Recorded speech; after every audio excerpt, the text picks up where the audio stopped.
Welcome to the Land Investing Business Secret Podcast, where each short episode we talk about the strategies, experiences, and the tools to help you launch, grow, and scale your land business. Learn how to find freedom within your own business, find out ways to build consistency in your processes, and hear how other everyday land investors are winning so you can get to the next step closer to building your dream life through your land business. And I'm your host of the Land Investing Business Secrets Podcast by Pebble, Jessey Kwong. Hey, how's it going? It's Jessey here from the Land Investing Business Secrets Podcast. I've got a special guest here. It's been a while. I've been meaning to get her on, and we finally got her on. Her name is Jen Wei. She's like the salesperson in the real estate investing space. So you're going to learn a lot here. We talk about some frameworks, some tactics, some mindset, and really what is sales all about. I think this is going to be a skill that is going to become more and more important as technology, AI, and all that stuff continues to develop. So anyways, I hope you enjoyed this very, I would say, insightful, tactical episode here with Jen. All right, how's it going, everybody? We have Jen. Jen, how are you doing? I am well. How are you, Jessey? Good. Now, I have to ask you, Jen Wei, it's like part of your branding. That's like your real name, correct? It is, yes. It is my actual name. We'll talk about your site and all the branding stuff afterwards, but you have an extensive sales background from my understanding, and that's what I want to dive into on this call. But before that, you're involved in the real estate investing space as well as the sales sort of side of things for that. Help us understand, how did you get started? How did you fall upon all this? What does your journey look like? What's your backstory?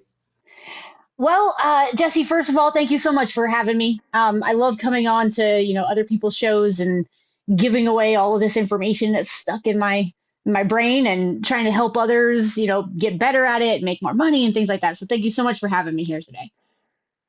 As far as my journey, I think like most people, you have one plan and then something happens and you have to just change, right? You have to reinvent yourself and redo things. And I went to college at the University of Miami, and upon graduation, the economy tanked. So I was forced to reinvent myself because my degree in marine science wasn't very helpful anymore. So I got into real estate. I went the traditional route, got a real estate license, and then one day met an investor, specifically a wholesaler. And he needed a licensed agent to bid on the HUD homes because their website was set up that a licensed agent had to be the one to actually log on and submit offers for them.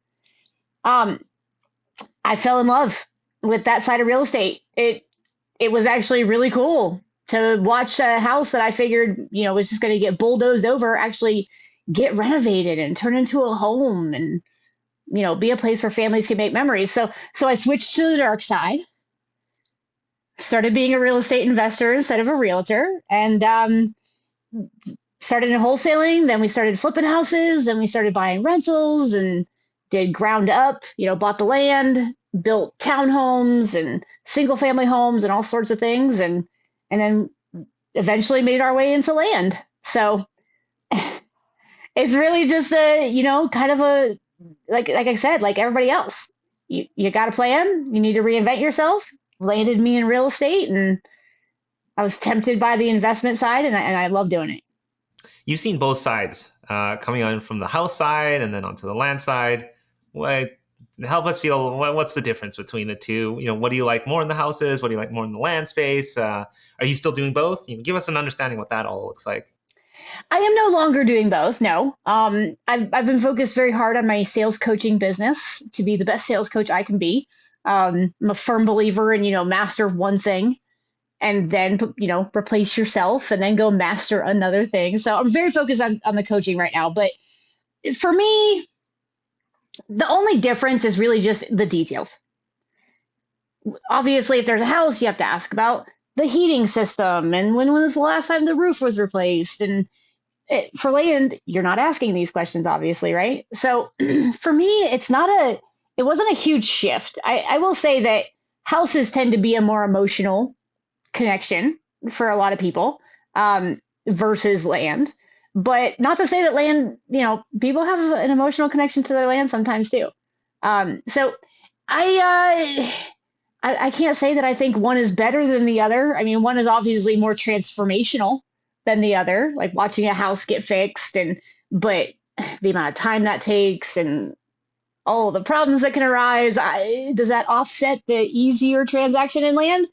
Maybe, right? So both are equally fun, and for me, it's like I said, it really exciting to be able to take property, whether improved or not, and get it moving along to be a place where somebody else can make memories. You mentioned, you got into real estate, you got into wholesaling houses, and then you kind of came across land, and then now you're working on sales. What is it about sales that drew you in? I don't know that I had a choice. I have a knack for it. Is really how that happened. I think it comes from my bartending days. So being a bartender in Miami, Florida, I mean, these are very busy bars most of the time, right? If you work at a good one. And being able to just have conversations and, eh, you know, everybody's been to the bar and you know that bartenders are also therapists, right? So we know how to ask questions and you learn how to connect with people and how to make friends really fast. And so I think that really set the foundation for me.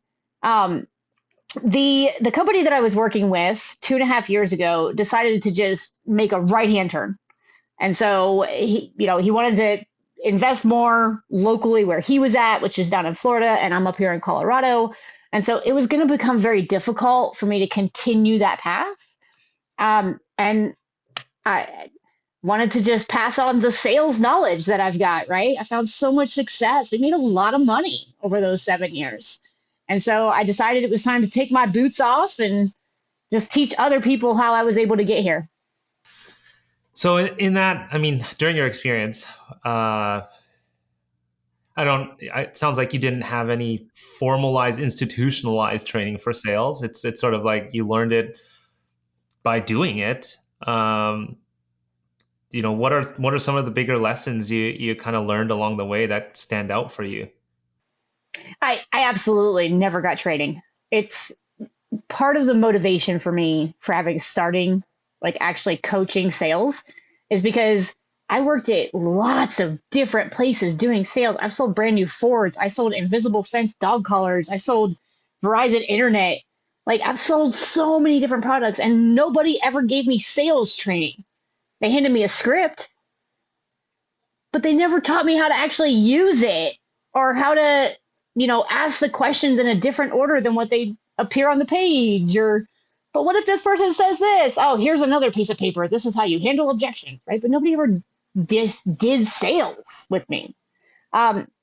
So trial by fire, trial by error, whichever way you like to think about that. It's all been exactly the same thing across every single industry, houses, land, Fords, internet, it didn't matter. Connecting with people, building rapport, figuring out what it is they actually need, and then providing the solution to their problems. That's it. That's really all it is at the end of the day. I was going to ask you that question. Like, what's the difference between real estate investing sales or sales in real estate investing versus other forms? And you're telling me it's the same. Now, they're going to be obviously like, I guess like foundationally, these are different products, but you're telling me it's relationships and rapport. And what do you mean by rapport? Like, what does that actually mean? People, I think we hear this all the time. Yes. So building rapport means you're either getting somebody to like you or you're getting somebody to trust you. And when you can get them to like and trust you, you're definitely getting deals, right? So there's easy ways to get people to like you. I like to be a clown. I tell jokes all the time, right?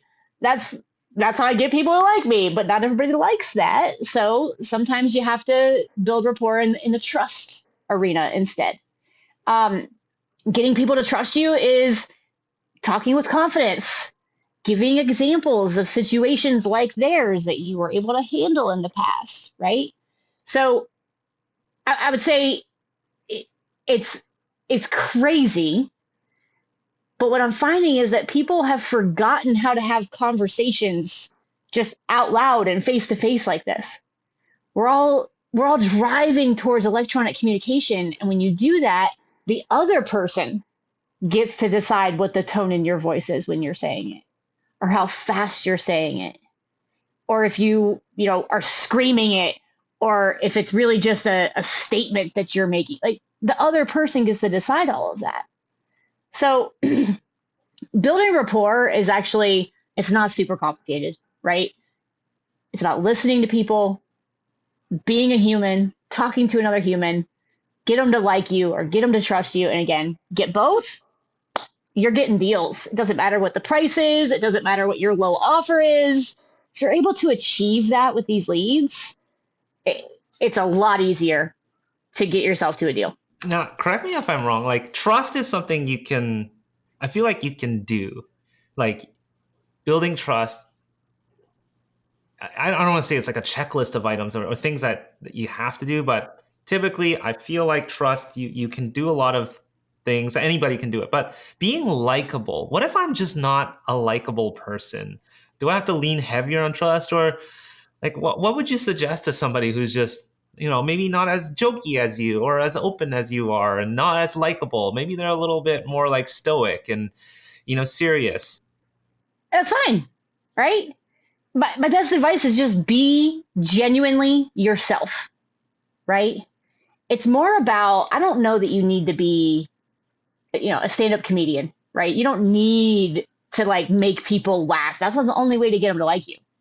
Because there's often times where my personality doesn't line up with the person that I'm talking to, right? Not everybody's like me, thank goodness. But in the event that I'm talking to an opposite person, then they like me because I am all business or because I do present more stoic. So it's really about being able to mirror who it is that you're talking to, whatever kind of attitude they're displaying. But you don't have to just be a comedian, right? Being confident, being a professional in your field, asking the right questions can build that relationship very, very easily, right? If you're on the phone with somebody and you're like, well, I don't know what else I needed to ask you, versus this question, this question, this question, this question, this question, they're going to like the professionalism. They're going to like the confidence, right? It's not a like in a way of like, oh, I saw a cute girl at the bar, I want her to like me. It doesn't need to be like that, right? They just need to trust that you're actually the right person. They need to like the information that's coming out. And there's a lot of different ways to do that, right? Confidence in knowing your business, knowing what questions to ask, knowing where to take the conversations. Those are going to absolutely land you, in that building rapport all day long too. But I will say this, Jessey, not having long conversations is not for everyone, right? There's two ways to do sales: quantity or quality. If you like talking to people, then you want to go with a quality type sales program. You're going to spend more time on the phone, less time sending mail. Versus, I hate being on the phone. I want to hang up on every single person that talks, that calls into my office. Well, then go the volume game. Send as much marketing as you possibly can, connect with as many people, and make 30 offers a day and take what hits. So there's two choices, right? Being great at sales doesn't mean you have to be on the phone. But if that's a skill that you have, I can promise you it's going to make you more money than just playing a volume game. Can anyone become good at sales? Absolutely. Yeah. Are there certain types that you would say cannot be? I guess I'm asking this question a different way. Answer's not going to change, Jessey. Anybody can be good at sales. This is not, I wasn't born with it. No, I wish, because then I would have been making money a lot faster, right? But no, it's really just about knowing what questions to ask, right? Knowing the timing, learning how to slow your voice down or change your tone a little bit so that you can really connect with people. It's all things that can be taught. I wouldn't have been as confident 2.5 years ago in answering that, but I can tell you right now, I've not met a single person, nobody has gone through my boot camp and not gotten better at sales, because it's a learning process, right? You have to invest in yourself. You invest in systems, you invest in softwares, you invest in your employees. Sales training is just an investment in yourself. You speak a lot about confidence, but it sounds like also just knowing your stuff, I guess, brings out that sort of quote unquote confidence. What are some sort of simple things people could do today after listening to this show? They're new in land. They don't know so much. I remember when I first started, I didn't even know what a county was. I talk about this all the time. I'm a Canadian, the 51st state, right? And like, I didn't know what a county was. I thought that's where, Bugs Bunny goes to jail. I thought that's where the sheriff, they tell you, uphold the county. I had no idea what I was talking about. And so, do you sort of have any sort of suggestions of, somebody who's new? How can they be confident? What can they do? Do they shut up more and just don't say anything, or do they bluff their way through? What are your thoughts on that? First thing I'm going to say is absolutely shut up more, listen more. Okay. Giving people the space to talk is going to unpack a lot of information. You're not going to have to worry about what questions to ask. If you start your conversations with something open-ended, people will just talk. All right. They're going to give you the information you need, and then just ask follow-up questions about what they're telling you. Right. Obviously, listen, there's a list of things we have to ask people. Do you know how big the property is? How fast would you like to close? Right. There's obviously a list of things that we're going to ask people. But what's interesting is if you just lean back and leave space for them to talk by opening it or asking an open-ended question early on, they're going to start spitting out the information that they believe is most important. Ask follow-up questions about it. Okay. So the exact technique I would recommend. I'm going to two pieces of advice here, right? First question. Hey, tell me what's going on. What's the situation? What are you dealing with here? Right? Open-ended question. And then when they start responding, you're just taking notes. Every single thing that they are saying. Okay? And then I want you to go back to the top of this list that you have, all the things that they said. My cat's going to come say hello, apparently. And then I want you to use a technique called RRR. Repeat, relate, resume. So say they said three things. Well, I need to sell the property. I inherited it. I keep getting a call from the county that I need to come over and mow the grass, and I just want to sell this thing as fast as possible. Oh, okay. So you inherited it. Repeat. Since you inherited it, that means, obviously somebody in your family passed away. I'm very sorry to hear that. How long have you owned it then? Repeat the inheritance. Relate to the information that they said. Resume the conversation with a question. And then you just keep doing this over and over and over again. Now, once you've gone through the information they gave you, right? You asked the open-ended question. You had a list of notes on the things that they talked about. Once we're done with that, the questions just become, so, are there a lot of trees on that land? So, what can you tell me about the utilities there? So, right? You start putting in the questions that you need. Ask them about the timeline. Ask them about all the decision makers involved in the conversation, right? Ask all the questions that you need. Get all the objections out of the way. Make sure that they've got the right motivations. Find their why. It doesn't need to be super complicated. It can just be two people having a conversation. I love that. Like, you're really framing this as a conversation. It seems like since the beginning. Are you just teaching people how to have conversations? Okay, hold on there. You did talk about objections. Like, when it comes to objections, I mean, do you have a framework for objections? So what was the framework? The triple R was repeat, relate, and then relay, is it? Resume. Okay, resume. Yes. So that's the 3 R's, and that's sort of like getting them to talk more and to sort of follow up with them on things. and to get them to open up. What about objections? What's the framework for objections? How do you handle it? Let's just say, no, that's a crazy offer. I wouldn't take it. Or I don't know, whatever kind of objection you typically hear. So my best advice is to get all the objections but one off the table before you close, right? We know what the standard objections are. Oh, I got to talk to my wife. Okay, well, let's ask if there's a wife then, right? Not specifically a wife, but before we go to close, I'm asking every single person, hey, I'm sure there's somebody you're going to talk to, maybe a spouse or friend or family member, you're going to talk to them about selling the property before you decide to sell it to me, right? Get it off the table. It's called front-loading objections. So you're prompting those objections first, because I use that all the time. Yes. I got to talk to my wife about it first. Yes, it's too easy, right? It's too easy to just be like, oh, I got to talk to my husband. I cannot answer you. He'll kill me if I answer you, right? It's too easy to just pawn someone off on it. So get it out of the way. The idea here is like, when I was growing up as a kid, I got big old Dumbo ears. I mean, they stick right off the side of my head.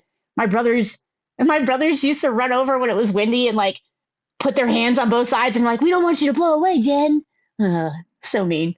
But anyway, so what I learned as a child was that when I started to talk about my big ears first, the power was gone from the other people. Well, what are they going to do? Pile on my own joke? No, they're not, right? So when you harness the power of the objections before your lead has the opportunity to, you're in control of the entire conversation. Now there's one it's not going to work, right? One is never going to go away. It has to be left to the end. This is almost like the only option left for them to say no, the price. That's it. The number one thing you got to do though, is you got to get their price to know whether or not it's time to close. So you have to get their price, but not give yours up. So yeah, absolutely. Have to get you need to know, right? It's the least important part of the conversation, in my opinion, because why they're selling the property, what they're motivated by, these are the reasons they're actually going to take our offers. But if they say they want $1 million for their 1/4-acre lot in a small town with one stoplight, well, I'm probably not going to waste my time putting an offer together for this person, right? It's never going to happen. So get their price, but leave only your price. That is the only piece of information that we're not going to address before we're ready to make an offer. It's the only reason they can say no is because they don't like the price. All right. I hope you're enjoying this episode here so far with Jen. I want to take a break here and quickly let you know about one thing that I do every month. It's called the Dirt Hacker Challenge. That's dirthackerchallenge.com. And what it is, it's all about, okay, you've proven how land works. You know how land, you know how to get a piece of property, you know how to offload it. You've done a couple deals, but now you don't know how to actually build a system. You don't know how to make things repeatable. You don't know how to processify and systemize everything. This is what this is all about. Dirt Hacker Challenge is a 3-day webinar. I do this once every month, an hour a day. We talk about streamlining your marketing methods, how to do follow-up, how to set up automations, how to continue to build your business and have a path so you can actually get back some of your time. Some people call it buying back their time. This is what it's all about. So head over to dirthackerchallenge.com. When you sign up, you pay shipping for a couple things I'm going to send you for free. You're going to hold your spot. I'm also going to give you free access to Pebble up until the end of the challenge as well. So if you're interested in joining me on actually how to systemize your business, if you're doing things like multiple channels of marketing, like how do we run this efficiently? How do we track all of this? Most of our spend is going to marketing. All of this is covered in the Dirt Hacker Challenge. So again, dirthackerchallenge.com. Enjoy the rest of this episode here with Jen. Cheers. No, I might be getting a little technical here. Maybe it's probably going to be contextual and nuanced, but do you front load all your objections first, then you ask what they want for the property? Or do you ask what they want for the property first and then ask your other objections? What does the order look like there? So I want to subconsciously deliver the message that the price is not important. So I'm getting property information. I'm getting their why. I'm getting front loading all my objections. And then I'm asking for their price because it's the least important piece of information for me. If you have a really huge problem going on with this property, I'm the solution, and that's why you're going to sell it to me. It's not going to have anything to do with the price. Okay, so you mentioned earlier, like, okay, well, let's say they're asking for like $1 million, $250,000, whatever it is. It's way out of your, what you're going to pay for it. How do you know if you're going to pursue to negotiate it or you're going to drop it? Like, maybe it is far, but I don't know. Like, yeah, how do you know when you should pursue it or not? I ask them directly. I'm a huge fan of painful transparency. Okay. It's very easy when you get good at sales. It's very easy to turn into a con man. The reality is, though, is that those contracts don't often turn into profit. They just cancel, right? They just don't show up to the closing table. They just don't answer the title company. It's easy to get those contracts when you get good at this. But at the end of the day, if I'm not the right fit for them, why am I wasting my time and theirs trying to go ahead and get this deal through? So I get very transparent. Mr. Seller, here's the deal. There's two ways to sell property in 2025. You can sell it fast for cash to someone like me, or you can take all the time and all the annoyances and all the contingencies and all the people who back out and all of the commissions and all of the closing costs, and you can sell it with a realtor. And because I don't want your podcast to go too long, I won't say like everything that I say here, but basically you have to get them to understand. Realtors on this end of the spectrum, I'm on this end of the spectrum. You're going to trade time for money. If you would like to do that and it be fast and easy and quick and no hassle, then you're going to have to lower your price. Otherwise, let's find you a realtor. I'm not the right fit for you. I get candid and honest. Why are you wasting your time talking to me? No investor is going to pay you $1 million for that property. So you can keep calling them if you want. But my best advice, find a realtor. What happens if like you are really close? You're just not there. Do you ever play that game and somehow pull them in closer to where you want? And you feel like it's within grasp and you think, okay, you know what, it's worth pursuing. How should we go about, I guess, negotiating for that then? So there's actually, and I don't remember where I heard this, but I didn't make this one up myself. I definitely learned this along the way. But there's one question that you could ask. Most of these people are just going to go ahead and take your price if you ask this one question, right? So Jessey, say I pitch you, right, and we're $5,000 apart. And you're like, oh, Jen, I really wanted to be at 10,000 or 30,000, and I'm at 25. I'm going to ask this very simple question. Jessey, you really think that $5,000 is going to stop us from going ahead and getting this done and solving your problem here today? And solving your problem is not what I say. I say what their problem is and how I was the solution, right? It's their actual situation. I don't say solve your problem.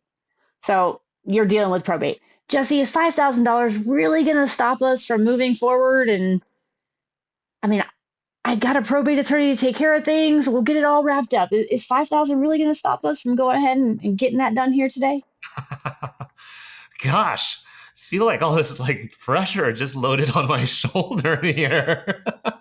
Jessey's like, I don't even have land to sell, but I'm about to say yes. Yeah. Right? That's it. It's amazing. I mean, you're really just calling people's bluff is all you're doing, right? They want the most money. Of course they do. Do you blame them? So do we. We also want the most money. That's why we want them to take the lower price so we can make the most money. So you can't blame them, right? But just remind them real quick. Hey, I didn't come here to write you just a check. I came here to solve your problem and write you a check. I love that. I love that. Um, you're, you're spilling a lot of tactics here for us.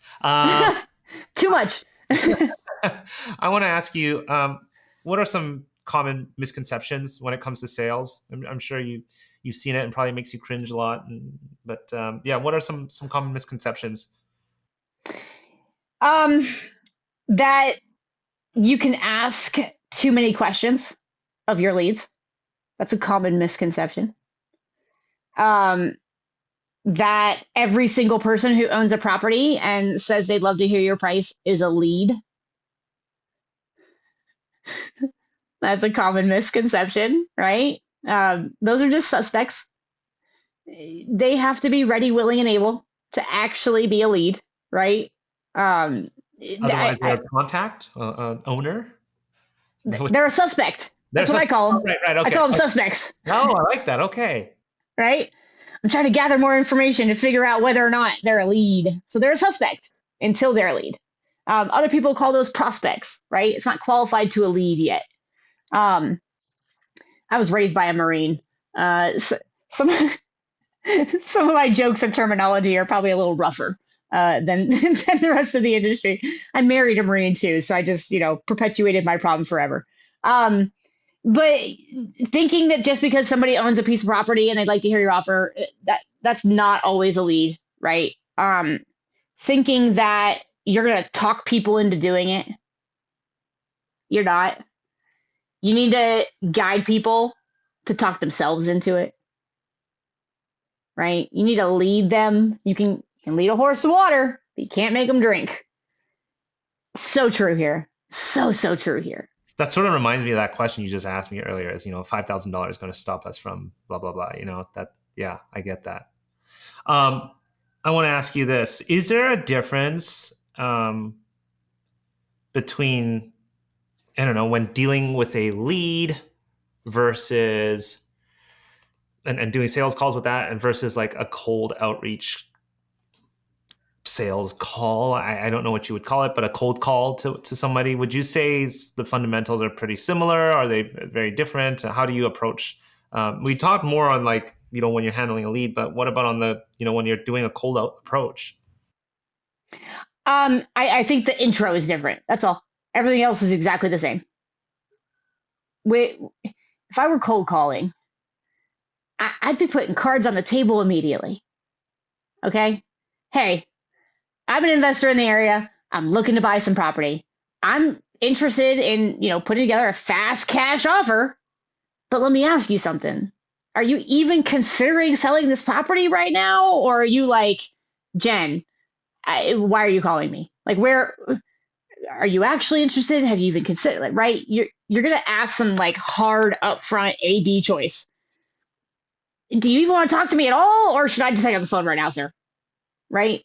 Instead of saying, hey, I know I reached you. This call has come out of the blue. Are you the owner of 123 Main Street? No, I don't. It's too salesy, right? Hey, listen, my name's Jen. I'm an investor in the area, looking to buy some more properties. Would you even consider it? Should I just hang up the phone and never call you again? So it's really just the intro, I think, is different. Sort of coming back to conversation piece again.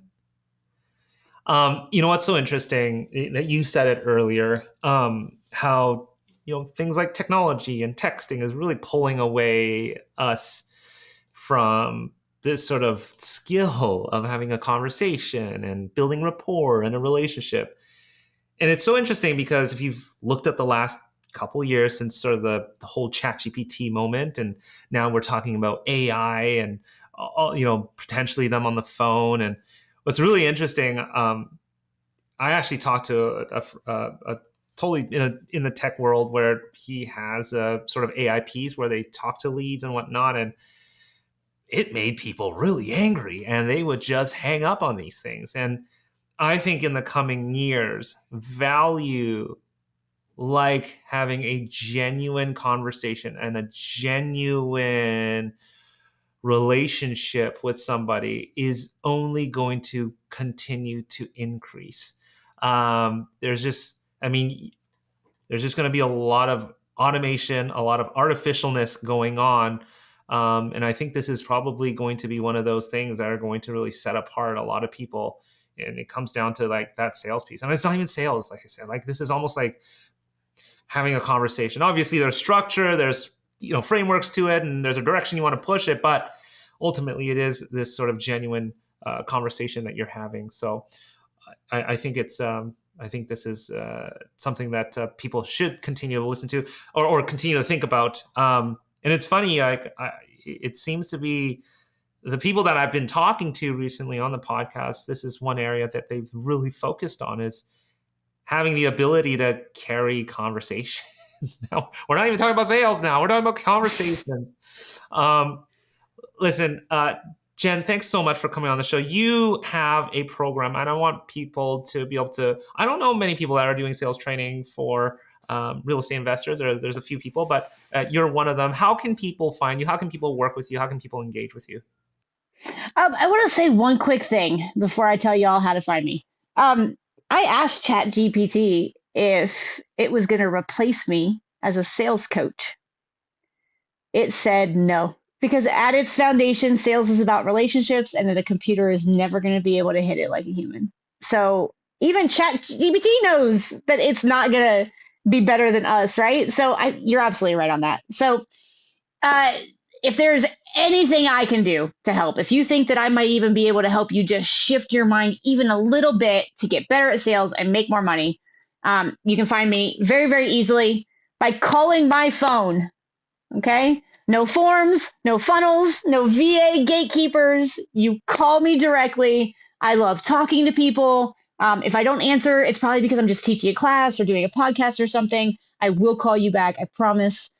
Just give me a call. My phone number is 786-390-9037.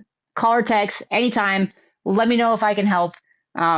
It's absolutely like becoming a coach. I didn't realize how fulfilling that was going to end up being. So I love what I do. I love helping people. And if you think that if you're at all interested, I do have a website, salesthegenway.com, but just call me. Honestly, my website just has my phone number. There's not even any forms for you to fill out. So just call me. That's all. I feel like we should just flash your phone number on the screen. I like it. Awesome. All right. Well, Jen, thanks so much for sharing that with us. And I genuinely believe that the gap between those that are going to be able to do relationship or to build relationships and conversations is just going to get bigger and bigger. I mean, they talk about how AI is already making us dumber. These are, this is one of the skills I see certainly the gap continuing to grow. So thank you so much, Jen, for coming on the show, sharing like these nuggets and these tactics, and I don't even call them tactics, but strategies, and really just a mindset. So I'd love to have you back on in the future. Thanks again for coming on the show. Thank you so much for having me, Jessey. Cheers. Before you stop this episode or hit the next episode, I want to personally thank you for listening to this episode of the Land Investing Business Secrets podcast by Pebble. If you found this helpful, we'd greatly appreciate any awesome reviews and ratings on whichever platform you are listening to this on.